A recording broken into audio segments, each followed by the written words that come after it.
Welcome to my channel stocks Babu. ఈరోజు discuss చేయబోయే financial report వచ్చేసి ఆర్ఎస్ సాఫ్ట్వేర్ లిమిటెడ్. సో ఇది consolidated audited financial report for the period ended June 30, 2024. So జూన్కి మార్చ్కి comparison ఇచ్చారు. At the same time June 2023 కూడా మనకి ఇచ్చారు.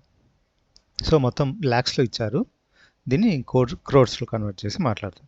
సో టోటల్ రెవెన్యూ జూన్ వచ్చేసి 188 క్రోర్స్ మనకి రాగా, మార్చ్లో వచ్చేసి 203 క్రోర్స్.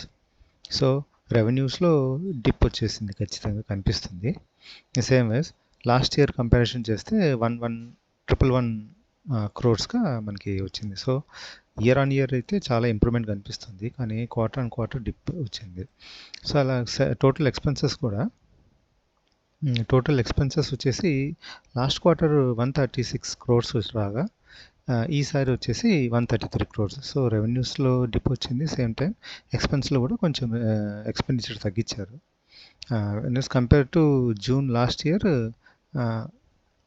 97 క్రోర్స్ మాత్రమే ఎక్స్పెన్సెస్ లాగా వచ్చాయి, కానీ ఈసారి 133 క్రోర్స్.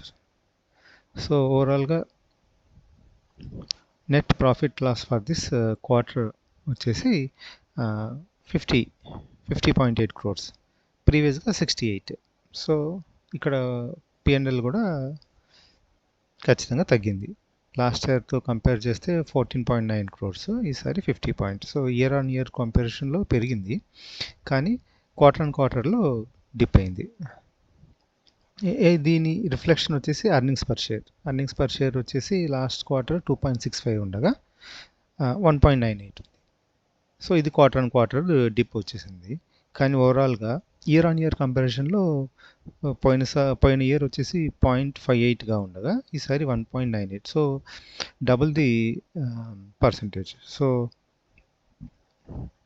ఇంప్రూవ్మెంట్ అయితే ఇయర్ ఆన్ ఇయర్ చూపిస్తుంది, కానీ క్వార్టర్ ఆన్ క్వార్టర్లో తగ్గిపోయింది.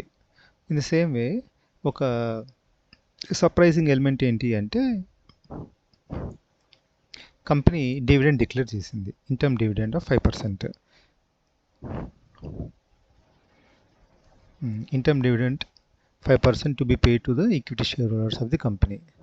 The record date for the interim dividend has been fixed on 16th July 2024. So ఈ 16th రికార్డ్ డేట్ వచ్చేసి రిజిస్టర్ అయింది.